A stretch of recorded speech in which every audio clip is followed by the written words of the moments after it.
записва така. Здравейте, привет от Ливърпул. В момента се намираме в центъра на града. Това е Ферис Ай, на български винското колело на Ливърпул.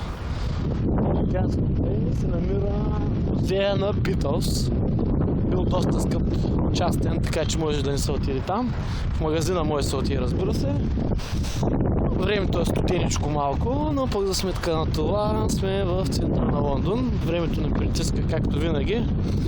Работихме до късно и нямаме много време за обиколки. Да не говорим за пари, но все пак сме с 3 паунда в джоба и може да си поръчаме една халба бира. И така, започвам да обикалям, зад венското колело има някаква голяма готина арена, обаче няма време да се занимавам с нея. Отивам да видя какво правят битълщата и след това отивам да видя музея Maritime Museum, където е безплатно, има работен до 7, в момента е 7 без 15, ще побягам. Хайде!